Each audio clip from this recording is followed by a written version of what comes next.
आज की इस वीडियो में हम पढ़ने जा रहे हैं क्लास 7 से सोशल साइंस बुक के चैप्टर फर्स्ट को। टाइटल है the story of Indian farming, यानी भारतीय खेती की कहानी। इस चैप्टर में हम सीखेंगे कि भारत में खेती कब से, कैसे और किस तरह होती आ रही है। यह चैप्टर ट्रेडिशनल फार्मिंग यानी पारंपरिक खेती से लेकर मॉडर्न फार्मिंग तक की पूरी कहानी बताता है। लिखा है इसमें, a farmer who looks after the welfare of his cattle, visits his farms daily, has the knowledge of the seasons, is careful about seeds, and is industrious, is rewarded with the harvest of all kinds, and never perishes.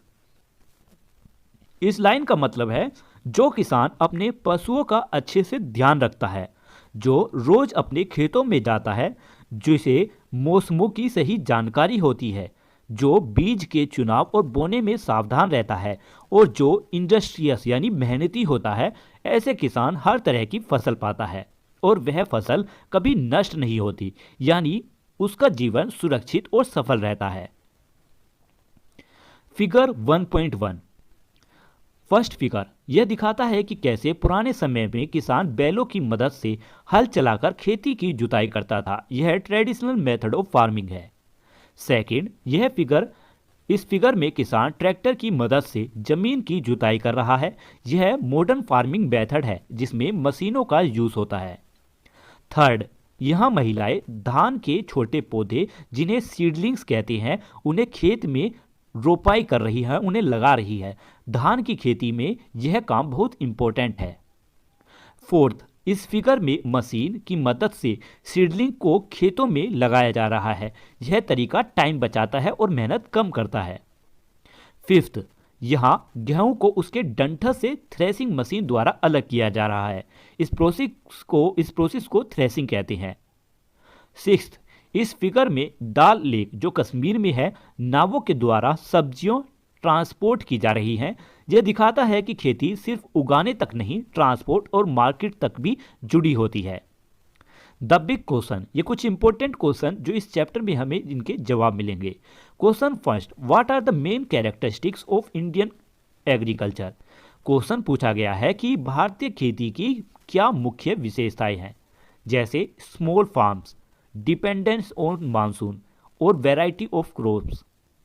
Second question, how are farming, climate, soil and water inter related. Question पूछा गया है कि farming, climate, soil, water एक दूसरे से कैसे जुड़े हैं, मतलब अगर क्लाइमेट बदलेगा तो फार्मिंग पर क्या असर पड़ेगा। Third, how can traditional practice and contemporary ones complement each other, मतलब पारंपरिक तरीके और आधुनिक तरीके एक दूसरे में किस तरह से मदद कर सकती हैं खेती में। तो चलिए इन सभी क्वेश्चनों के जवाब ढूंढते हैं। टॉपिक है इंडियाज एग्रीकल्चर लैंडस्केप। फार्मिंग और agriculture in one of the oldest occupation of human kind, मतलब फार्मिंग या एग्रीकल्चर यानी खेती इंसानों का सबसे पुराना काम है। जब इंसान जंगलों में घूमना छोड़कर एक जगह बसने लगा, तभी से उसने खेती शुरू की। खेती सिर्फ फसल उगाने तक सीमित नहीं है, इसमें शामिल है सोइल प्रिपरेशन यानी मिट्टी को तैयार करना, कल्टीवेशन ऑफ प्लांट्स यानी पौधों को उगाना, रियरिंग ऑफ लाइवस्टॉक यानी गाय, भैंस, बकरी जैसे पशुओं को पालना, और कई जगह पेड़ उगाना, ग्रोइंग ऑफ ट्रीज। इन सबको मिलाकर इसे कॉम्प्रिहेंसिव फार्मिंग सिस्टम कहा जाता है। कुछ क्षेत्रों में किसान पीसी कल्चर यानी मछली पालना, फिश रियरिंग करते हैं, या फिर सिल्क वॉर्म्स यानी रेशम के कीड़े पालते हैं ताकि उनके सिल्क थ्रेड यानी रेशम का धागा निकाला जा सके। सरल शब्दों में कहे, एग्रीकल्चर में शामिल है फार्मिंग यानी फसल उगाना, एनिमल हस्बेंड्री यानी पशु पालना, फॉरेस्ट्री यानी जंगल और पेड़ पौधों से जुड़े काम, और हॉर्टिकल्चर यानी फल, फूल और सब्जी की खेती। डोंट मिस आउट, इसमें लिखा है कि एग्रीकल्चर वर्ड लैटिन लैंग्वेज से आया है।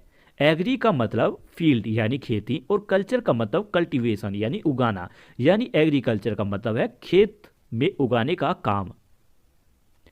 भारतीय सरकार खेती से जुड़े सभी कामों को एग्रीकल्चर और एलाइड एक्टिविटीज़ कहती है। एलाइड एक्टिविटीज़ मतलब खेती से जुड़े सहायक काम। इसमें शामिल है एग्रीकल्चर, लाइफ स्टॉक एक्टिविटी यानी पशुपालना, बी कीपिंग और एपीकल्चर जिसमें मधुमक्खी पाली जाती हैं, फिशरीज यानी मछली पालना, सिल्क वॉर्म रियरिंग और या सिल्क यार्न बनाना, फाइबर प्रोडक्शन जैसे कॉटन और हेम्प। भारत में एक साल में जो भी गुड्स और सर्विसेज बनती है उन्हें जीडीपी यानी ग्रोस डोमेस्टिक प्रोडक्ट कहते हैं। इसमें से 80% से थोड़ा ज़्यादा हिस्सा खेती और उससे जुड़ी एक्टिविटी से आता है। भारत में लगभग 46% वर्किंग पॉपुलेशन अपनी रोजी रोटी खेती और एलाइड एक्टिविटीज से कमाती है। भारत में बहुत से परिवार किसी न किसी रूप से जमीन से जुड़े हैं। कई परिवार पीढ़ियों से उसी जमीन पर खेती करते आ रहे हैं। खेती बहुत ज़रूरी है क्योंकि वही इंसानों को फूड देती है और ह्यूमन पॉपुलेशन को जिंदा और स्वस्थ रखती है।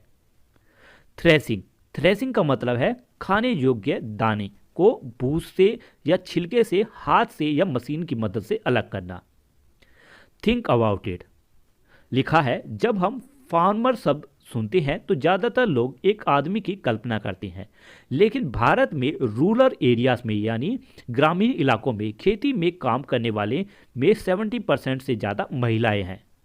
महिलाएं खेती में लगभग सभी काम करती हैं। सोइंग यानी बीज बोना, हार्वेस्टिंग यानी फसल काटना और थ्रेसिंग यानी दाना अलग करना।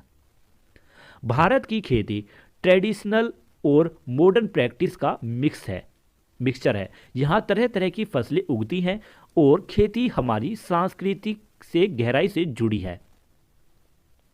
पंजाब में वीट फील्ड, कश्मीर की सेफ्रॉन वैली, नॉर्थ ईस्ट और नीलगिरीज के टी गार्डन्स, केरला के पैडी फील्ड्स, ये सब दिखाती हैं कि खेती भारत की आइडेंटिटी का बहुत पुराना और मजबूत हिस्सा है।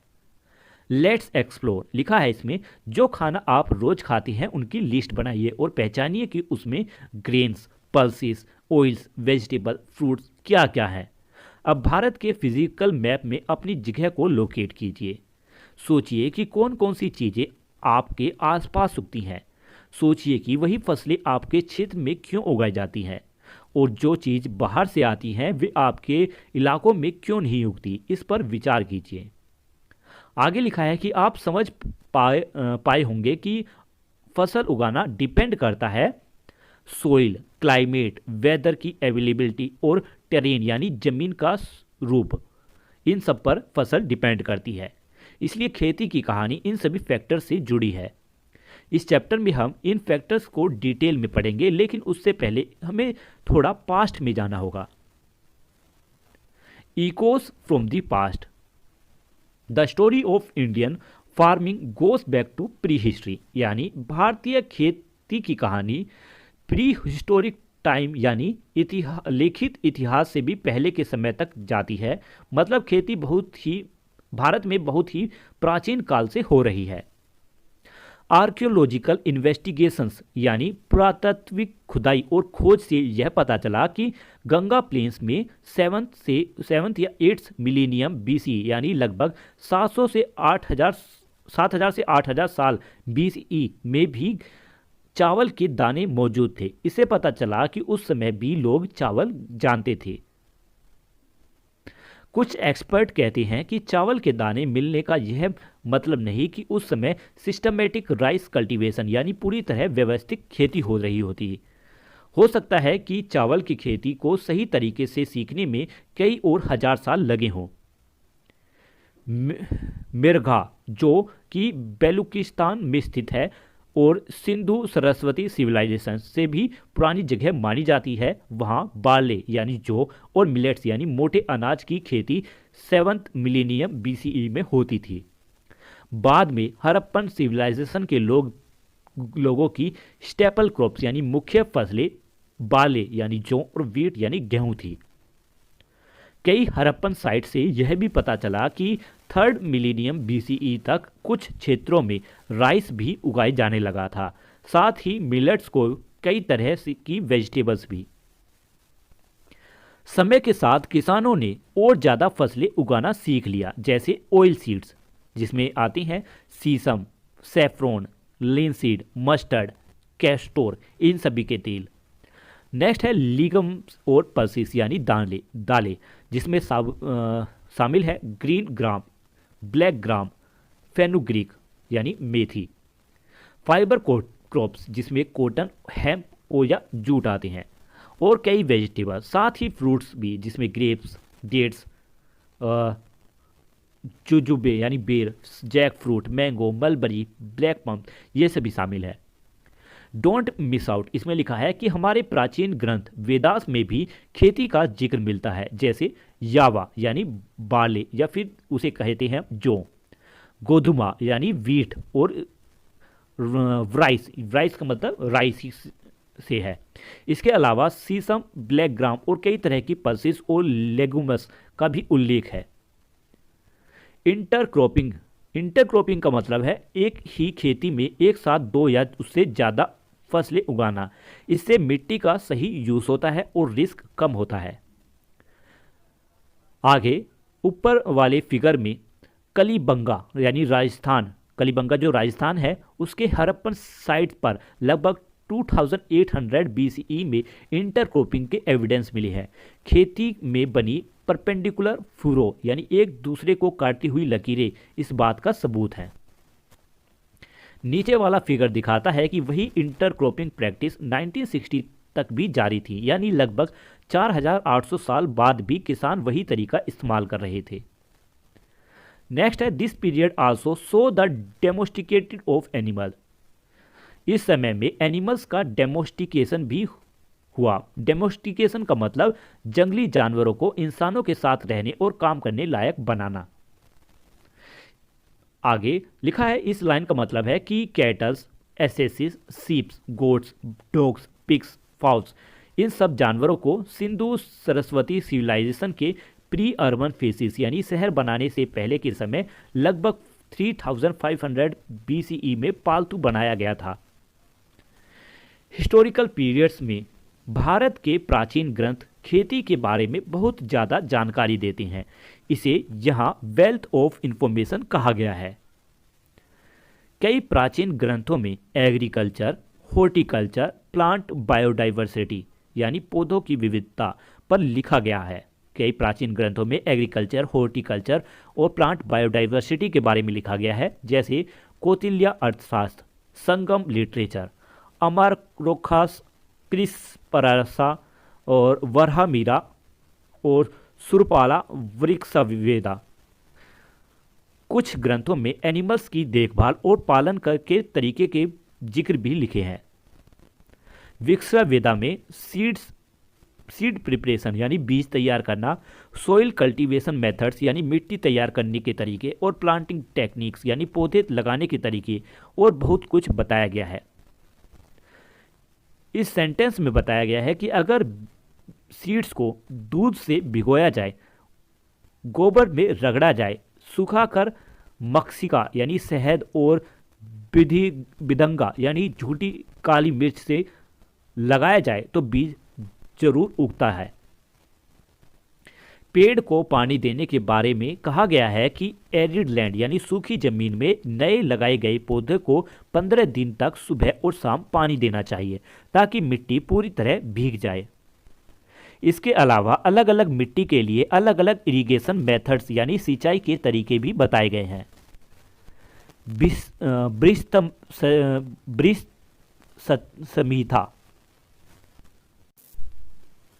बृहत संहिता में ग्राफ्टिंग का तरीका बताया गया है जो आज भी खेती और बागवानी में यूज होता है। ग्राफ्टिंग का मतलब है एक पौधे के हिस्से को दूसरे पौधे से जोड़ देना ताकि दोनों मिलकर एक ही पौधे की तरह बढ़ें। इससे पेस्ट रेजिस्टेंस या फसल की स्वीटनेस जैसे डिजायरेबल फ्रूट्स या ट्रेट्स मिलते हैं। आगे लिखा है कि इन ग्रंथों में पौधों के प्रकार, जानवर, मिट्टियाँ, जलवायु और इरिगेशन मेथड यह सब जानकारी मिलती है। इससे हमें हमारे एंसिस्टर्स की खेती से जुड़ी नॉलेज और प्रैक्टिस का पता चलता है। आगे है climates, season and crops, what are growing and where and when. लिखा है इसमें कि भारत की ज्योग्राफी यानी भौगोलिक बनावट और क्लाइमेट यानी जलवायु अलग अलग होने के कारण अलग अलग क्षेत्रों में अलग अलग समय पर अलग अलग फसलें उगाई जाती हैं। इस सेक्शन में हम देखेंगे कि भारत की climate diversity, primary cropping season यानी मुख्य खेती के मौसम और खेती के में मॉनसून की बहुत महत्वपूर्ण भूमिका। यहाँ जू जेंग के वर्ड्स बताए गए हैं जो कि 7वीं सेंचुरी में भारत आने वाले एक चाइनीज पिलग्रिम यानी चीनी यात्री थे। इस बुक में आप उनके आगे चलिए आगे पढ़ते हैं। लिखा है कि जू जेंग कहते हैं कि जगह के अनुसार क्लाइमेट और सोइल की क्वालिटी अलग होती है, इसलिए ज़मीन से पैदा होने वाली फसलें अलग अलग नेचर की होती हैं। उन्होंने कहा कि फूल, पौधे, फल और पेड़ सब अलग अलग प्रकार के होते हैं और उनके अलग अलग नाम होते हैं। भारत की जलवायु विविधता को बहुत गहराई से ऑब्जर्व करने का उदाहरण है। इस टेक्स्ट बुक के पार्ट 1 में भारत की 7 तरह की क्लाइमेट्स के बारे में बताया गया है। लेट्स रिमेंबर लिखा है इसमें, जब भारत की क्लाइमेट, जब इंडियन क्लाइमेट के प्रकार याद करते हैं, जिसमें alpine the Himalaya, alpine climate Himalaya क्षेत्र में पाई जाने वाली यहाँ बहुत ठंडी होती हैं, जहाँ बहुत ठंडी होती हैं ये। नेक्स्ट है temperate the lower Himalaya. Temperate climate निचले हिमालय क्षेत्रों में होती है जहाँ मौसम बहुत ज़्यादा एक्सट्रीम नहीं होता। सब ट्रॉपिकल द नॉर्दर्न प्लेन्स। सब ट्रॉपिकल क्लाइमेट उत्तरी मैदानों में पाई जाती हैं। नेक्स्ट है arid the Thar desert. Arid climate Thar रेगिस्तान में होती है जहाँ बहुत कम बारिश होती है। Tropical wet western coastal strip.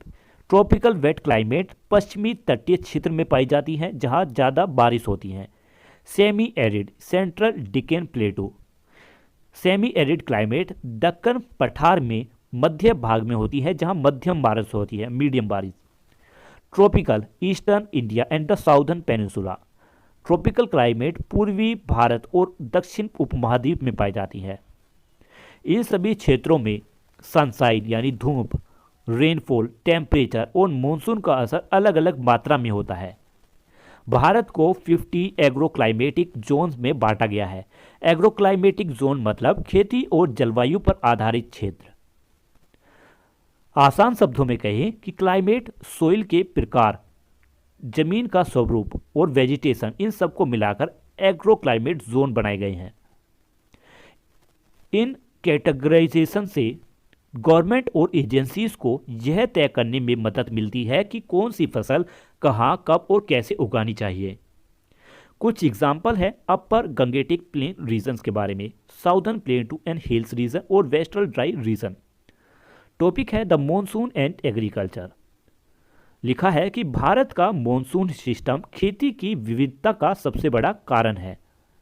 Monsoon बारिश लाता है जो बहुत ही फसलों के लिए बेहद जरूरी है। भारत में साउथ वेस्ट मॉनसून और नॉर्थ ईस्ट मॉनसून दोनों आते हैं।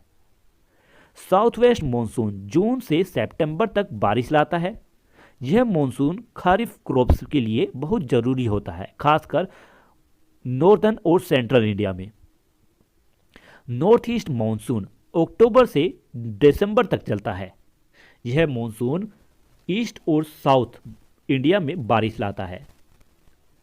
कोस्टल रीजन यानी समुद्र के आसपास के क्षेत्रों में, जैसे केरला के मलाबार, तमिलनाडु के कोरोमंडल, दोनों मॉनसून से बारिश मिलती है। इन दोनों मॉनसून की वजह से साउथ इंडिया के किसान के बीच के समय में भी फसल उग पाते हैं। इन दोनों मॉनसून की वजह से साउथ इंडिया के किसान बीच के समय में भी फसल उगा पाते हैं। जब साउथ इंडिया में यह समय ड्राई सीजन होता है तो वहाँ के किसान ground water, rivers, canals, ponds और मिट्टी की नमी पर निर्भर रहते हैं ताकि फसलों की इरिगेशन हो सके। तमिलनाडु, वेस्ट बंगाल और आंध्र प्रदेश जैसे राज्य पूरे साल राइस उगाते हैं क्योंकि वहाँ मॉनसून और इरिगेशन दोनों से पानी उपलब्ध होता है। फिगर 1.4, यह फिगर यह फिगर साउथ इंडिया में इरिगेशन की मदद से मूंगफली की खेती दिखाता है।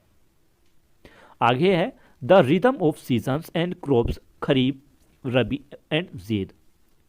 लिखा है कि भारत की खेती को मुख्य रूप से 3 क्रॉपिंग सीजन्स में बांटा गया है, खरीफ, रबी और ज़ैद। हर सीजन का अलग मौसम, अलग पानी की जरूरत और अलग फसलें होती हैं। किसान यह रिदम या यह कर्म या यह चक्र सैकड़ों सालों से फॉलो कर रहा है। यह कोई नया सिस्टम नहीं है। इन 3 सीजन्स की वजह से पूरे साल अलग अलग तरह की एग्रीकल्चर प्रोडक्ट्स उपलब्ध रहती हैं।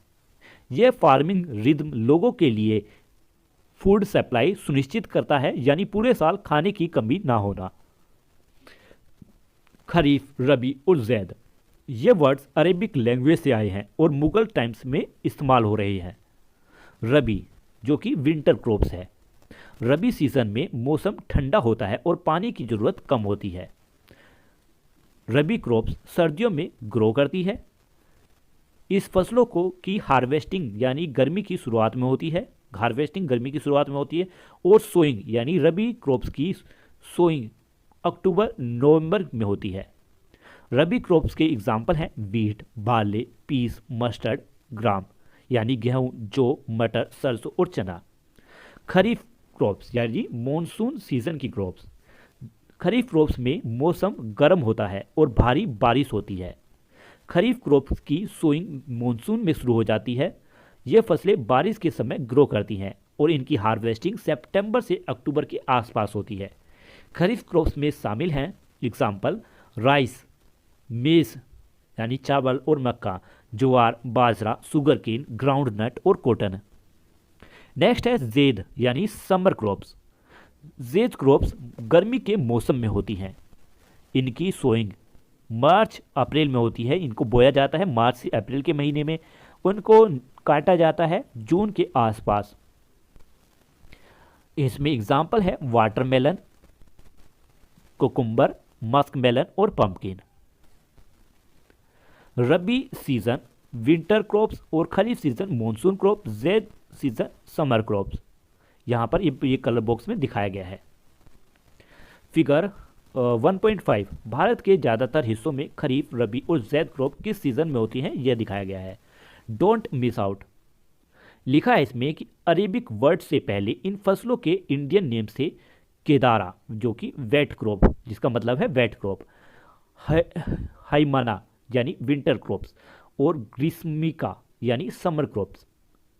हर क्रॉप सीजन के अपने अलग अलग चैलेंजेस होते हैं। जैसे खरीफ क्रॉप्स मॉनसून के समय पर आने पर डिपेंड करती है। अगर बहुत ज़्यादा बारिश हो जाए तो फसलें नष्ट हो जाती हैं, जिससे किसानों और उनके परिवार को बहुत ज़्यादा परेशानी उठानी पड़ती है। आगे डोंट मिस आउट, इसमें लिखा है कि एग्रीकल्चर से जुड़े कई सेक्शन हैं। इनमें बताया गया है कि ज़मीन प्रिपरेशन ऑफ लैंड यानी ज़मीन कैसे तैयार करनी है, प्रिपरेशन ऑफ सीड यानी बीज कैसे तैयार करने हैं, किसानों को पेमेंट कैसे दी जानी चाहिए और खेती से जुड़े दूसरे जरूरी टॉपिक्स भी। ये अर्थशास्त्र में लिखा हुआ है। आगे लिखा है कि a good rainy season is one when 1/3 of annual rainfall occur at the beginning July August at the end of the season. मतलब इस सेंटेंस में कहा गया है कि अच्छा रेनी सीजन वही होता है जिसमें साल की कुल बारिश 1/3 1/3 सीजन की शुरुआत में होता है, श्रवाना जुलाई अगस्त और अंत में कार्तिका अच्छा सावन का महीना जुलाई से अगस्त और अंत में कार्तिक महीना अक्टूबर से नवंबर के बीच, और 2/3 बारिश सीजन में के बीच में हो। पृष्ठपद जो कि अक्टूबर से सितंबर के महीने के बीच आता है, और अश्वयुज जो सितंबर से अक्टूबर के बीच। इसका मतलब है कि बारिश का सही डिस्ट्रीब्यूशन बहुत जरूरी है। आगे है question, why do you think this statement was made? Hint, did it have anything to do with the crops recycle? यह क्वेश्चन हमें सोचने को कहता है कि यह स्टेटमेंट क्यों दी गई होगी। क्या इसका कनेक्शन क्रॉप साइकिल यानी बीज बोना बढ़ाना कटाई से है? हाँ, क्योंकि अलग अलग स्टेजेस पर फसल को अलग अलग मात्रा में पानी चाहिए। ह्यूमस यानी मिट्टी की गहरे रंग का ऑर्गेनिक पार्ट होता है। ह्यूमस मिट्टी का गहरे रंग का ऑर्गेनिक पार्ट होता है। यह बनता है पौधों और जानवरों के सड़े गले अवशेषों से। न्यूट्रिशन से भरपूर होता है और मिट्टी में मॉइस्चर को रोक कर रखता है। ह्यूमस शब्द लेटिन वर्ड से आया है जिसका मतलब है अर्थ या सोइल। नेक्स्ट है topic soil the foundation of cultivation. लिखा है सोइल पृथ्वी की ऊपरी पतली परत है जो पौधों के जीवन को सपोर्ट करती है। मिट्टी मिलियंस ऑफ ईयर्स से बनती है चट्टानों के टूटने और ऑर्गेनिक मैटर के सड़ने से। मिट्टी किसानों के लिए सबसे जरूरी रिसोर्स है क्योंकि यही न्यूट्रिएंट्स पानी और सपोर्ट देती है जिससे फसलें उगती हैं। इस सेक्शन में भारत में पाई जाने वाली अलग अलग मिट्टी और उनसे जुड़ी स्पेसिफिक क्रॉप्स के बारे में पढ़ेंगे। क्वेश्चन है how is soil formed. Disintegrated rock. सबसे पहले चट्टानें धीरे धीरे टूटने लगती है, इसे डिसइंटीग्रेशन कहते हैं। Bed rock. बेड रॉक यानी जमीन के नीचे की सबसे सख्त चट्टान होती है। Bedrock begins to integrate. समय के साथ बेड रॉक टूटना शुरू हो जाती है। Organic matter. फिर पौधे और जानवरों के अवशेष ऑर्गेनिक मैटर बनते हैं। Next parent material.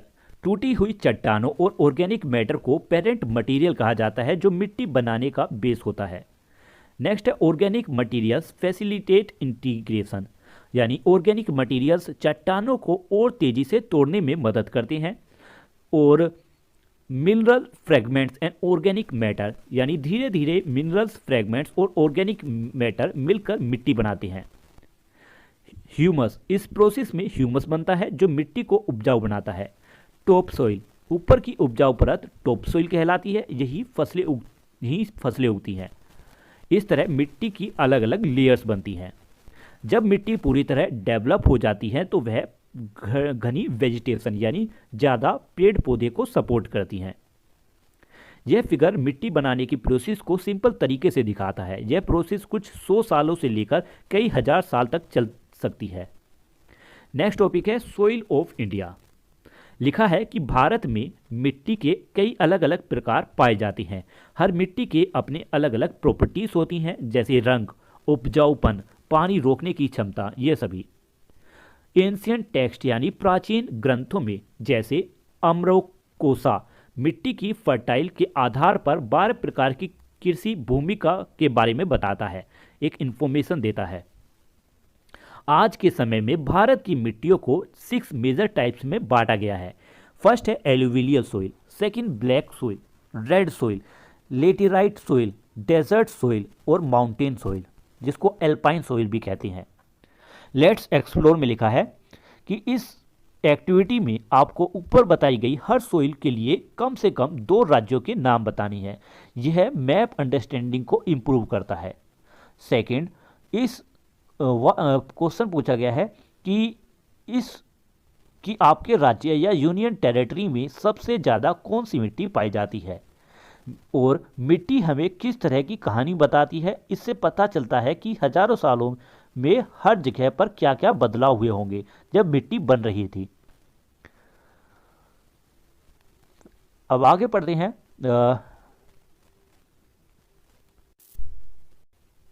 अपने आसपास की मिट्टी के कुछ सैंपल्स इकट्ठा कीजिए। इन सैंपल्स को ध्यान से ऑब्जर्व कीजिए। अगर आपके पास मैग्नीफाइंग ग्लास या माइक्रोस्कोप है तो उससे मिट्टी को और अच्छे से देखिए। सोचिए कि मिट्टी के सैंपल्स में क्या क्या चीज़ें शामिल है जिसमें रेत, छोटे पत्थर या ऑर्गेनिक मैटर्स हो सकते हैं। अब क्वेश्चन पूछा गया है कि यह मिट्टी कहाँ से बनी होगी यानी इसका ओरिजिन कहाँ से होगा। यहाँ आपको देखना है कि मिट्टी में इंसानी एक्टिविटी के साइंस जैसे प्लास्टिक, कंस्ट्रक्शन डेब्रिस, फर्टिलाइजर आदि मिलते हैं या नहीं। अगर इंसानी एक्टिविटीज़ होती रहे तो समय के साथ मिट्टी की क्वालिटी कैसे बदल सकती है, इस पर सोचने को कहा गया है। तो चलिए अब आगे पढ़ते हैं। Next, soil crop linkage. लिखा है in addition to the agroclimatic condition that we briefly saw about, crops are also strongly influenced by the types of soil where they grow. ऊपर हमने एग्रोक्लाइमेटिक कंडीशन यानी जलवायु, मौसम, पानी के बारे में पढ़ा। इसके अलावा फसलें इस बात पर भी जोरदार तरीके से डिपेंड करती हैं कि वे किस तरह की मिट्टी में उगाई जा रही हैं। हर मिट्टी हर फसल के लिए सही नहीं होती। टॉपिक है weathering. Weathering refers to the process by which rocks and minerals are broken down into soil particles through physical, chemical और biological means। वेदरिंग वह प्रोसेस है जिसमें चट्टानें और मिनरल्स टूट फूट कर छोटे छोटे सोइल पार्टिकल्स बन जाती हैं। यह टूटना तीन तरीकों से हो सकता है: फिजिकल यानी गर्मी या ठंड, पानी और हवा से; केमिकल रिएक्शन से; या बायोलॉजिकल जिसमें पेड़ पौधे या जीव जंतु की हरकतों से। नेक्स्ट है सिल्ट।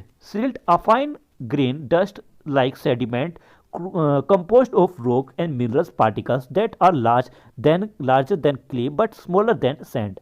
सिल्ट बहुत बारीक धूल जैसी मिट्टी होती है। इसके कण क्ले के से बड़े लेकिन सैंड से, रेत से छोटे होते हैं। क्योंकि सिल्ट बहुत हल्की होती है इसलिए नदियां इसे पहाड़ों से मैदानों तक आसानी से बहाकर ले जाती हैं। नेक्स्ट है सैंडी सोइल। सैंडी सोइल ज़्यादातर रेत के छोटे कणों से बनी होती है। जब इसमें थोड़ा पानी, हवा और ऑर्गेनिक मैटर मिलाया जाता है तो सैंडी सोइल बनती है। नेक्स्ट है एल्पाइन सोइल। एल्पाइन सोइल बर्फ के जमने और पिघलने यानी freezing and melting of ice यानी बर्फ के जमने और पिघलने से बनती है। इस प्रोसेस को से रॉक्स का वेदरिंग होता है। यहाँ मिट्टी पतली, खुरदुरी और पथरीली होती है। अब मैप के बारे में पढ़िए। Major soil types of India. Alluvial soil नदियों द्वारा लाई गई उपजाऊ मिट्टी। ब्लैक सोइल कॉटन के लिए फेमस। रेड सोइल आयरन की वजह से लाल रंग की मिट्टी होती है। लेटेराइट सोइल ज़्यादा बारिश वाले क्षेत्रों में पाई जाती है। एल्पाइन सोइल पहाड़ों और हिमालयों में पाई जाती है। सैंडी सोइल डेजर्ट क्षेत्रों में पाई जाती है और ये रेतीली मिट्टी होती है। ब्लैक सोइल और कॉटन सोइल। ब्लैक सोइल ज्वालामुखी चट्टानों वोल्केनिक रॉक से टूटने से बनती है। यह मिट्टी बहुत ज़्यादा मॉइस्चर पकड़ कर रखती है और इसमें बहुत फर्टाइल होती है, इसलिए इसे कॉटन सोइल भी कहते हैं। Laterite soil. लेटराइट सोइल ज़्यादा बारिश से चट्टानों की वेदरिंग से बनती है। गर्मी में यह हार्ड हो जाती है, ज़्यादा मिनरल्स बह जाते हैं, आयरन और एल्यूमिनियम बचते हैं, हवा और पानी से रिएक्शन करके लाल रंग दे देती है और यह मिट्टी ज़्यादा फर्टाइल नहीं होती। नेक्स्ट है रेड सोइल। रेड सोइल धीरे धीरे ठंडी हुई लावा या पुरानी चट्टानों से बनती है। इसका लाल रंग आयरन नाम के केमिकल की वजह से होता है। आयरन जब हवा और पानी से रिएक्ट करता है तो मिट्टी लाल हो जाती है। यह मिट्टी बहुत ज़्यादा फर्टाइल नहीं होती। नेक्स्ट है एलुवियल सोइल। एलुवियल सोइल नदियों द्वारा पहाड़ों और पठारों से लाई जाती है। सिल्ट डिपॉजिट से बनती है। इसमें मड, सैंड और फाइन पार्टिकल्स होती हैं। यह मिट्टी न्यूट्रिएंट से भरपूर और बहुत फर्टाइल होती है। फिगर 1.9 भारत की मुख्य सोइल टाइप्स और उनके बनाने की प्रोसेस को सिंपल तरीके से दिखाता है। साथ ही यह भी बताया गया है कि ज़्यादातर क्षेत्रों में लोकल वेरिएशन भी होती है। आगे मैप लेवल में दिया गया है मेज, बाजरा, ग्राउंडनट, वेजिटेबल्स और फ्रूट। ये इन इलाकों में पाए जाते हैं। यहाँ स्टार का मतलब है कि यह आइडियल सोइल नहीं भी हो सकती है और फिर भी इरिगेशन में उगाया जा सकता है। इस इलाके में राइस, टी, नटमेग, कार्डिमम यानी इलायची और वेजिटेबल्स और फ्रूट्स उगाई जाती हैं। ये ज़्यादातर ज़्यादा बारिश वाले क्षेत्र होते हैं। बेडरॉक। बेडरॉक का मतलब है वह मूल चट्टान जिसमें वेदरिंग, इरोजन और दूसरी प्रोसेस के जरिए नई चट्टानें और मिट्टी बनती है। यह सोइल फॉर्मेशन की शुरुआत होती है। इसी तरीके से बाकी एग्जाम्पल दिए गए हैं, ये आप पढ़ लेना। आगे शुरू करते हैं। Nurturing the soil. Healthy soil is crucial for good harvest. मतलब अच्छी फसल के लिए हेल्थी सोइल बहुत जरूरी होती है। लिखा है इसमें कि मिट्टी एक कॉम्प्लेक्स इकोसिस्टम है जिसमें बैक्टीरिया, फंगी, अर्थवॉर्म और इंसेक्ट रहते हैं। मिट्टी में मिनरल्स, ऑर्गेनिक मैटर, ह्यूमस, पानी और हवा सब मौजूद होते हैं। मिट्टी के जीव ऑर्गेनिक मटेरियल को तोड़ते हैं और सोइल की हेल्थ सुधारते हैं, जिससे हेल्थी प्लांट्स उग पाते हैं। मिट्टी की हेल्थ और फर्टिलिटी बनाए रखने के लिए किसान अलग अलग सोइल कंजर्वेटिव टेक्निक्स अपनाते हैं। सोइल कंजर्वेशन का मतलब है मिट्टी को सही तरीके से मैनेज करना ताकि वह खराब ना हो और उसकी प्रोडक्टिविटी बनी रहे। नेक्स्ट है ट्रेडिशनल मेथड्स। लिखा है इसमें कि हमारे पूर्वजों ने मिट्टी को बचाने के लिए कई स्मार्ट और समझदार टेक्निक्स अपनाई। क्रॉप रोटेशन में एक ही खेती में अलग अलग सीजन्स में अलग अलग फसलें उगाई जाती हैं ताकि मिट्टी में न्यूट्रिएंट्स खत्म ना हो। इसी तरह मल्टीपल क्रॉपिंग में एक ही खेत में एक साथ कई फसलें उगाई जाती थी।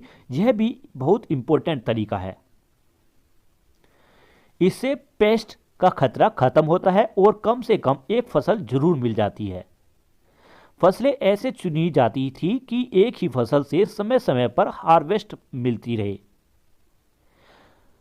नेक्स्ट लिखा है कॉन्टोर प्लगिंग में पहाड़ी ढलाने की नेचर कर्व्स के साथ जुताई की जाती है ताकि बारिश से सोइल इरोजन ना हो, यानी उपजाऊपन खत्म ना हो।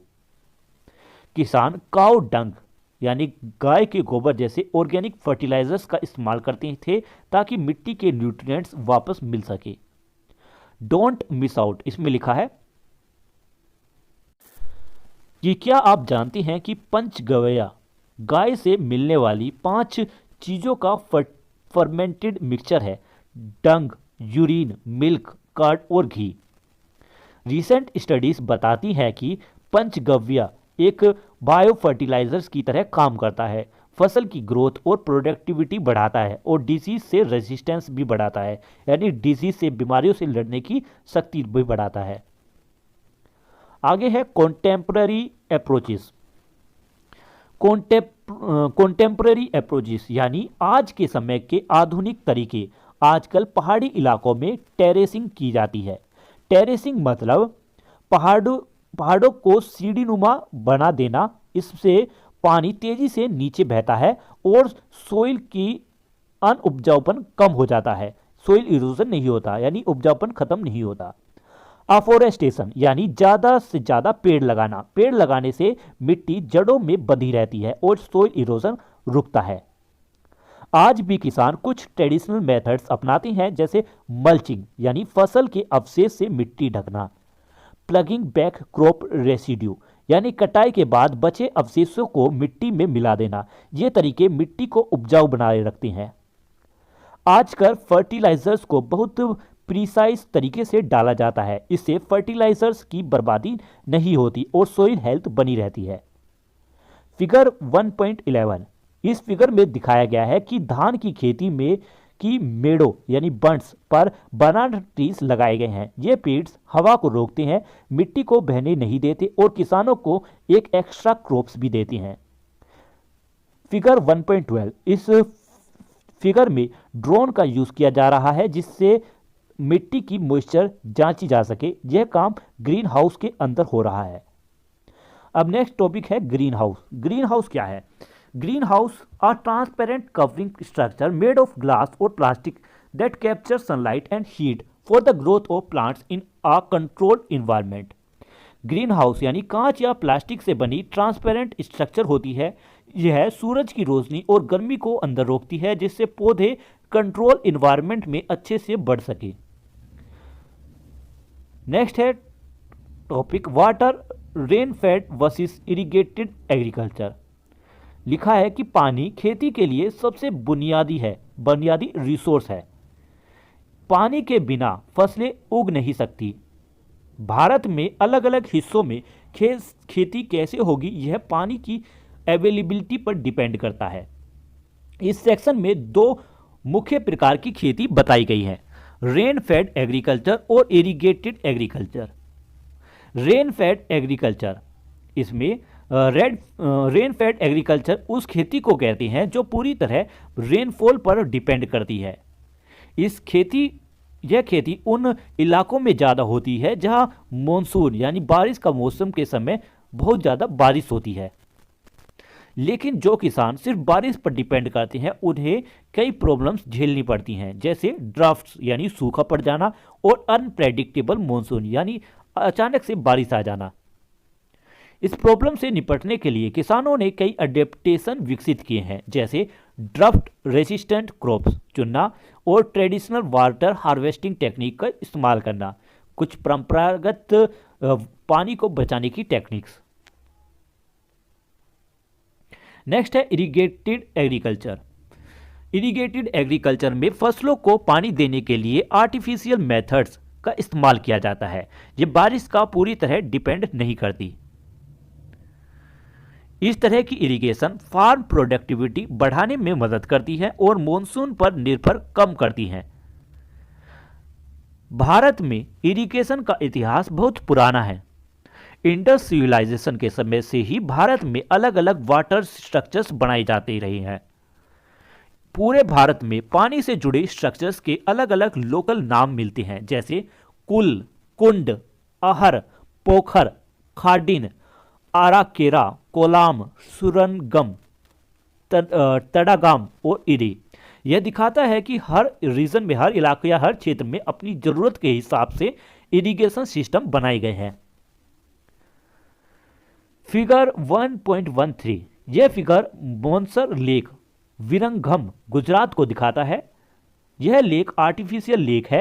इसे 11वीं सेंचुरी सीई में चोलक्य डायनेस्टी की रानी मीनल देवी ने बनवाया था। इसके किनारों पर छोटी श्राइन्स और बड़े टेम्पल्स हैं जो यह याद दिलाते हैं कि पानी के सोर्सेस को पवित्र माना जाता है। कुछ ट्रेडिशनल इरिगेशन सिस्टम है, पहाड़ सिस्टम और बैम्बू ड्रिप इरिगेशन। किसान छोटे पॉन्ड्स भी बनाते हैं जो रेन वाटर्स जमा करते हैं और मिट्टी को लंबे समय तक मॉइस्चर देते हैं। पहाड़ सिस्टम कम्युनिटी बेस्ड इरिगेटिव सिस्टम है जो खासकर महाराष्ट्र में पाए जाते हैं। इन सिस्टम्स में छोटी कैनल्स का इस्तेमाल करके नदियों का पानी खेतों तक पहुंचाया जाता है। Bamboo drip irrigation north east India के कुछ हिस्सों में प्रैक्टिस्ड है, मतलब इन इलाकों में इनकी प्रैक्टिस की जाती है, इस्तेमाल किया जाता है। यहाँ किसान बैम्बू पाइप्स का इस्तेमाल करके स्प्रिंग से पानी अपने खेतों तक लाते हैं। फिगर 1.14 यह फिगर नॉर्थ ईस्ट इंडिया में बैम्बू इरिगेशन सिस्टम का एग्जाम्पल दिखाता है। लेट्स रिमेंबर लिखा है इसमें कि इस टेक्स्ट बुक के पार्ट 1 में आपने कलानाई के बारे में पढ़ा था। यह ग्रैंड एनीकट है जिसे करिकाला ने लगभग 1800 साल पहले कावेरी रिवर पर बनाया था। यह स्ट्रक्चर बहुत बड़ा और इफेक्टिव है जो हजारों हेक्टेयर भूमि पर इरिगेशन देता है। समय के साथ इरिगेशन सिस्टम सिंपल तरीके से एडवांस सिस्टम तक डेवलप हुए हैं। आज के समय में मॉडर्न इरिगेशन टेक्निक्स में ड्रिप इरिगेशन और स्प्रिंकलर इरिगेशन शामिल है। ड्रिप इरिगेशन, जिसे ट्रिकल इरिगेशन भी कहते हैं, पानी को धीरे धीरे सीधे पौधे की जड़ों तक पहुंचाती है ट्यूब्स और एमीटर्स के नेटवर्क के जरिए।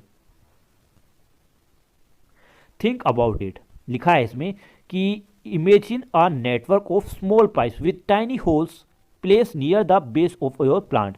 कि सोचिए कि पौधों की जड़ों के पास छोटे छोटे पाइप्स बिछे हुए हैं जिनमें बहुत छोटे छोटे होल्स बने हैं। ये पाइप्स किसी वाटर सोर्सेज से जुड़े होते हैं। जब पानी चालू किया जाता है तो पानी धीरे धीरे और लगातार छोटे छेदों से टपकता है जो सिर्फ जड़ों को पानी देता है। इस तरह की टारगेटेड डिलीवरी से पानी की बचत होती है और पानी वेस्ट नहीं होता। यह फिगर ड्रिप इरिगेशन को दिखाता है जहां पानी एफिशिएंटली सीधे पौधों तक पहुंचता है। स्प्रिंकलर इरिगेशन में पानी हवा में स्प्रे किया जाता है जो आर्टिफिशियल रेन की तरह फसलों पर गिरता है। यह फिगर गेहूं की खेती में स्प्रिंकलर इरिगेशन को दिखाता है। ये मॉडर्न मेथड पानी का इस्तेमाल ज़्यादा एफिशिएंट तरीके से करने में मदद करते हैं। लिखा है कि यह बहुत ज़रूरी है क्योंकि भारत के कई हिस्सों में ग्राउंड वाटर रिजर्वर्स तेज़ी से कम हो रहे हैं। इरिगेशन की विकास ने इरिगेशन के इवोल्यूशन ने भारत की खेती पर बड़ा असर डाला है। अब कम बारिश वाले इलाकों में भी खेती संभव हो पाई है। इससे फसलों का उत्पादन बढ़ा है, क्रॉप यील्ड बढ़ा है और देश को ज़्यादा स्टेबल फूड सप्लाई मिली है। नेक्स्ट है सीड्स। खेती का सबसे इंपॉर्टेंट हिस्सा सीड्स होते हैं, यानी बीज। बीज पीढ़ी दर पीढ़ी परिवारों में संभाल कर रखे जाते हैं, कम्युनिटी लेवल पर सुरक्षित रखे जाते हैं और आपस में शेयर किए जाते हैं। कुछ क्षेत्रों में महिलाएं शादी के समय अपने साथ बीज भी ले जाती थी ताकि नए घर में खेती हो सके। ज़्यादा उपज देने वाले बीज ध्यान से चुने जाते थे और अगले प्लांटिंग सीजन्स के लिए सुरक्षित रखे जाते थे। अर्थशास्त्र में अलग अलग फसलों के बीज तैयार करने के तरीके बताए गए हैं। एग्जाम्पल के लिए कॉटन के बीज गोबर में लगाए जाते हैं। अनाज, कैरल्स यानी अनाज, बीन्स और पल्सेस यानी दाल कुछ दिनों तक ओस में भिगोई जाती हैं, फिर धूप में सुखाकर बोई जाती हैं। शुगरकेन के कटे हिस्सों पर शहद, घी, लाड का मिक्सचर लगाया जाता है और फिर गोबर से ढक दिया जाता है और लगा दिया जाता है। ICAR ने बीजामिर नाम की पेस्ट विकसित की है। यह गौमूत्र यह काउ डंग और काउ यूरिन और दूसरे मटेरियल से बनी है और बीज बोने में पहले उन पर कोटिंग की जाती है। बीजामिरेट बीजों को खराब होने से बचाता है और जर्मिनेशन टाइम भी बढ़ाता है। Don't miss out. Indian seed drill प्राचीन भारतीय किसानों की एक बहुत स्मार्ट इन्वेंशन है। सीड ड्रिल से मिट्टी तैयार करना, बीज बोना और फुरो यानी नाली बंद करना, तीनों काम एक ही ऑपरेशन में हो जाते हैं। इससे मेहनत बहुत कम हो गई क्योंकि 3 अलग अलग स्टेप्स एक साथ हो जाते थे।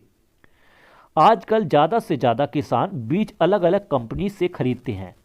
ये बीज साइंटिफिक प्रोसेस से बनाए जाते हैं, ज़्यादा यील्ड देते हैं, ज़्यादा पैदावार देते हैं और पेस्ट से यानी कीट से या कीड़ों से बचाव रखते हैं।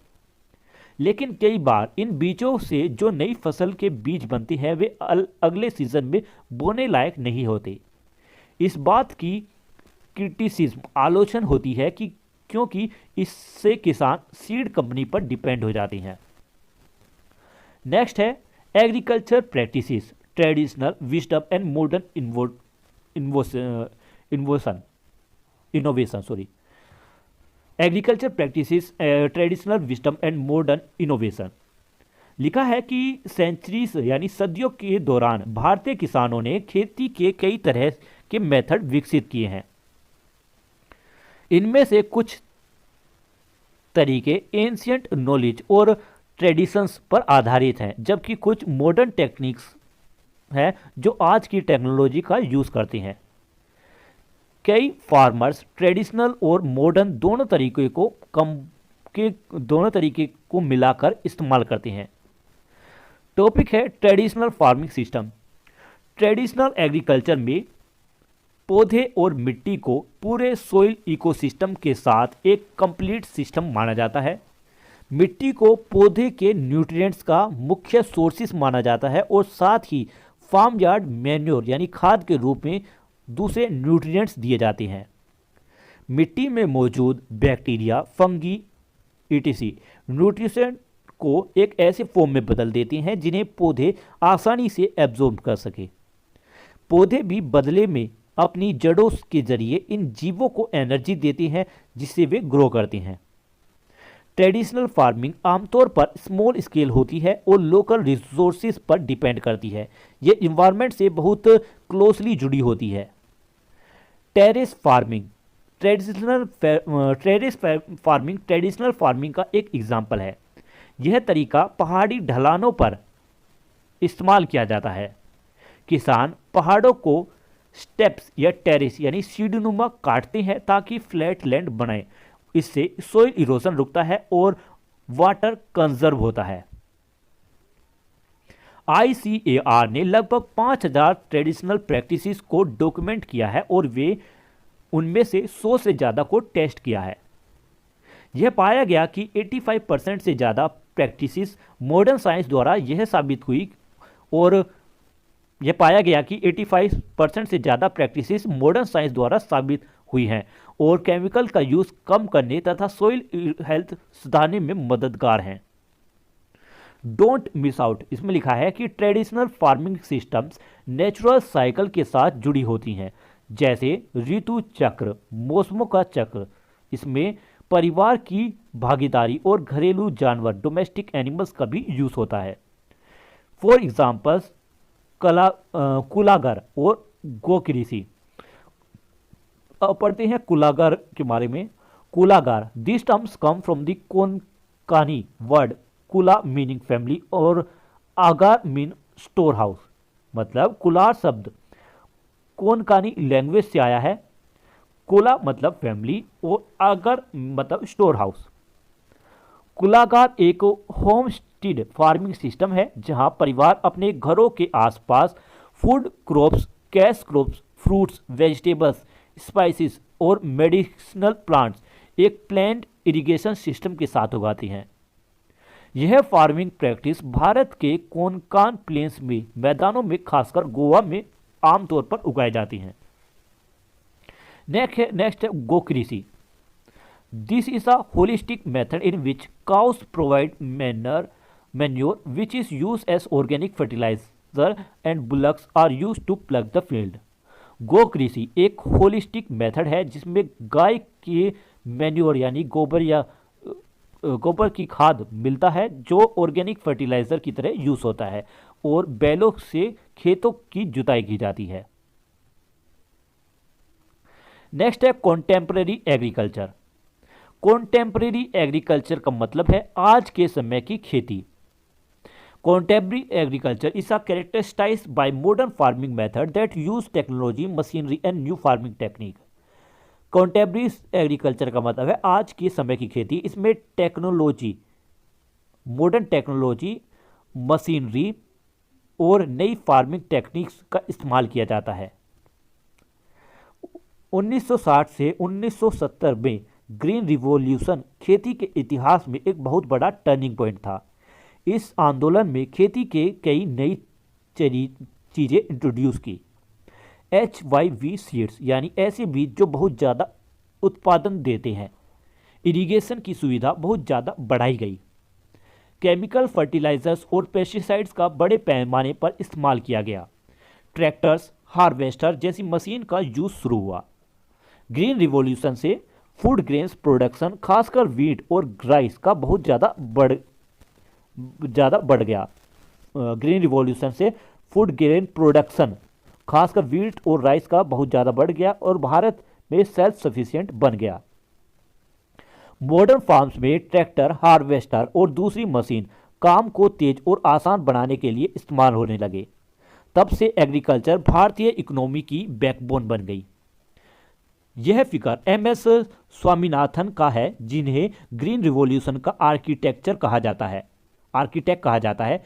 उन्हें भारत रत्न से सम्मानित किया गया। फिगर 1.9 यह स्टैम्प भारत में वीट प्रोडक्शन में आई क्रांति को दर्शाता है। स्टैम्प में बार ग्राफ भी दिखाया गया है। आगे लिखा है over the last few decades the limits of the approach and the method of the green revolution have been become visible. कि पिछले कुछ दशकों में ग्रीन रिवॉल्यूशन के तरीके की सीमाएं साफ दिखाई देने लगी। लंबे समय में मिट्टी की क्वालिटी खराब होने लगी। ग्राउंड वाटर का लगातार कम होता जाना और पेस्टिसाइड और फर्टिलाइजेशन से मिट्टी और पानी का प्रदूषण होना, इंसानों और जानवरों की सेहत पर बुरा असर, गांवों के कैंसर के केसेस बढ़ना, जिसे कई साइंटिफिक स्टडी से ने साबित किया है। आज दुनिया भर में के एग्रीकल्चर साइंटिस्ट इस तरह की खेती की सस्टेनेबिलिटी पर सवाल उठा रहे हैं। नेक्स्ट है सस्टेनेबल पाथवे। लिखा है कि हाल ही के वर्षों में मॉडर्न फार्मिंग की प्रोडक्टिविटी और ट्रेडिशनल विजडम दोनों को मिलाकर सस्टेनेबल एग्रीकल्चर बनाने में रुचि बढ़ी है। यह approach Indian knowledge system IKS से प्रेरित है और इन्वायरमेंटल फ्रेंडली और लॉन्ग लास्टिंग प्रैक्टिसेस पर फोकस करती है। इसका एक एग्जाम्पल है ऑर्गेनिक फार्मिंग की वापसी। इसमें केमिकल फर्टिलाइजर और पेस्टिसाइड्स का यूज नहीं होता। ऑर्गेनिक फार्मिंग में कंपोस्ट यानी खाद, सीड केक और एनिमल मैन्योर जैसे नेचर फर्टिलाइजर्स इस्तेमाल होते हैं। एक और एग्जाम्पल है नीम बेस्ड पेस्टिसाइड। ये नेचुरल होते हैं और इन्वायरमेंट के लिए केमिकल पेस्टिसाइड से कहीं कम नुकसानदायक होते हैं। डोंट मिस आउट लिखा है, Sikkim is the world's first 100% organic state. Sikkim दुनिया का पहला 100% ऑर्गेनिक स्टेट बना है। 2014 में सिक्किम ने केमिकल फर्टिलाइजर्स और पेस्टिसाइड्स पर बैन लगा दिया और नेचुरल फार्मिंग प्रैक्टिस अपनाई। यह टेक्स्ट बुक में पार्ट 1 में सिक्किम की विजिट का जिक्र है। आगे बढ़ते हैं। लिखा है कि जब हम ट्रेडिशनल मेथड्स और मॉडर्न मेथड्स की तुलना करते हैं तो एक ट्रेड ऑफ साफ दिखाई देता है। ट्रेड ऑफ मतलब कुछ फायदे और कुछ नुकसान। मॉडर्न टेक्निक्स जैसे ग्रीन रिवॉल्यूशन की टेक्निक्स बहुत ज़्यादा प्रोडक्टिव होती हैं और कम से कम समय में बहुत ज़्यादा फूड प्रोडक्ट प्रोड्यूस कर सकती हैं। लेकिन जैसे हमने ऊपर बढ़ा, ग्रीन रिवॉल्यूशन के लंबे समय के हार्मफुल इफेक्ट भी रहे हैं। केमिकल का इस्तेमाल पानी की सोर्सेज को प्रदूषित करता है, पोल्यूटेड करता है। वे घुलकर पानी में चले जाते हैं। इससे इकोसिस्टम डिस्टर्ब होता है क्योंकि बीस यानी मधुमक्खी जैसे जरूरी जीव मर जाते हैं जो पोलिनेशन के लिए बहुत ज़्यादा जरूरी हैं। दूसरी ओर ट्रेडिशनल मेथड्स ज़्यादा रेसिलेंट और सस्टेनेबल होती हैं क्योंकि वे नेचर के साथ हार्मनी में काम करती हैं, लेकिन इसमें प्रोडक्शन कभी कभी कम हो सकता है। आज की सबसे बड़ी चैलेंज है मॉडर्न इनोवेशन का इस्तेमाल करके फूड नीड्स पूरी करना और साथ ही अपने एंसेस्टर्स की सस्टेनेबल प्रैक्टिस अपनाना, यानी दोनों के बीच बैलेंस बनाना। डोंट मिस आउट लिखा है, FAO यानी फूड एंड एग्रीकल्चर ऑर्गेनाइजेशन ने भारत के 3 एग्रीकल्चर सिस्टम को ग्लोबल सिग्निफिकेंट हेरिटेज सिस्टम के रूप में मान्यता दी है। पहला एग्जाम्पल है कश्मीर के सेफ्रॉन। कश्मीर में सेफ्रॉन यानी केसर की खेती। दूसरा एग्जाम्पल है ओडिशा की ट्रेडिशनल फार्मिंग जिसमें फॉरेस्ट मैनेजमेंट को खेती के साथ जोड़ा जाता है। तीसरे एग्जाम्पल में केरला की बिलो सी लेवल एग्रीकल्चर जिसमें खेती और फिशिंग दोनों शामिल है। आगे डोंट मिस आउट इसमें लिखा है कि अगर आपको लगता है कि पौधे आगे के लिए मिट्टी बिल्कुल जरूरी है तो फिर यह सोचिए कि अगर आपको लगता है कि पौधे उगाने के लिए मिट्टी बिल्कुल जरूरी है तो फिर यह सोचिए कि हाइड्रोपोनिक्स एक मेथड है जिसमें पौधों को न्यूट्रिएंट रिच पानी में उगाया जाता है। जरूरी मिनरल्स सीधे जड़ों तक दिए जाते हैं। मतलब हाइड्रोपोनिक्स एक ऐसा मेथड है जिसमें पौधों को न्यूट्रिएंट्स रिच पानी में उगाया जाता है, ना कि मिट्टी में। जरूरी मिनरल्स सीधे उनके जड़ों तक दिए जाते हैं। हाइड्रोपोनिक कंट्रोल इन्वायरमेंट में यूज होती हैं, इसलिए ये अर्बन फार्मिंग और खराब मिट्टी वाले क्षेत्रों के लिए एक अच्छा ऑप्शन है। यह फिगर हाइड्रोपोनिक्स के में उगाई गई वेजिटेबल्स को दिखाता है। आगे लिखा है the role of the government. लिखा है कि इंडिया के कई स्टेट्स में सरकार ने किसानों की मदद के लिए एक सपोर्टिव सिस्टम बनाया है। इसके जरिए फार्मर्स सीड्स, फर्टिलाइजर्स और पेस्टिसाइड्स पा सकते हैं। वेदर फोरकास्ट की जानकारी मिलती है। नई फार्मिंग प्रैक्टिसेस पर रिसर्च और ट्रेनिंग दी जाती है। गवर्नमेंट इरिगेशन के लिए सस्ती बिजली देती है ताकि किसानों की इनपुट कॉस्ट कम हो सके। फार्मर्स क्रॉप इंश्योर स्कीम्स के जरिए फाइनेंशियल हेल्प पा सकते हैं, जैसे प्रधानमंत्री फसल बीमा योजना। आखिर में गवर्नमेंट फार्मर्स से इंपोर्टेंट क्रॉप्स खरीदती हैं ताकि उन्हें फसल बेचने में दिक्कत ना हो और फेयर प्राइस मिल सके। Figure double two sorry for figure 1.22, इसमें इस फिगर में किसानों के लिए गवर्नमेंट इंश्योरेंस स्कीम का एक एग्जाम्पल दिखाया गया है। गवर्नमेंट कोल्ड स्टोरेज चीज को बढ़ावा देती है, डिजिटल टेक्नोलॉजी के जरिए इंफॉर्मेशन और मार्केट्स तक बेहतर पहुंच दिलाती है। इससे किसानों को अपनी फसल का बेहतर दाम मिलता है। आगे है चैलेंजेस। भारतीय किसान इंडियन फार्मर्स कई तरह की चैलेंजेस का सामना करते हैं। एक बड़ी समस्या है लैंड होल्डिंग का एक छोटा होना। पीढ़ी दर पीढ़ी जमीन परिवार के सदस्यों में बढ़ती जाती है। औसत एक किसान के पास लगभग 3/4 हेक्टेयर जमीन होती है। यह लगभग एक फुटबॉल फील्ड जितनी होती है। लैंड होल्डिंग का मतलब है वह जमीन जो किसी व्यक्ति की मालिकाना हक में हो। 1 हेक्टेयर 1000 स्क्वायर मीटर्स के बराबर है। भारत में 1 हेक्टेयर का यूज भी होता है जो लगभग 4470 स्क्वायर मीटर्स के बराबर होता है। छोटी जमीन वाले फार्मर्स ज़्यादा इनकम नहीं कमा पाते। छोटे खेतों में ट्रैक्टर्स और मशीनें चलाना मुश्किल होता है क्योंकि मशीन बड़े खेतों के लिए बनी होती है और खरीदना या किराए पर लेना महंगा होता है। हालांकि हाल के समय में छोटे खेतों के लिए मशीन भी बनाई जा रही है। ट्रेडिशनल रूप से फार्मर्स फैमिलीज के पास फसल के अलावा इनकम के दूसरे सोर्सेस भी होते हैं। वे गाय बकरी पालते हैं, पोल्ट्री करते हैं, एपीकल्चर यानी मधुमक्खी पालते हैं या फिशिंग करते हैं। जहां संभव होता है वे जंगल से फॉरेस्ट प्रोड्यूस भी इकट्ठा करते हैं, फॉरेस्ट प्रोडक्ट्स भी इकट्ठा करते हैं।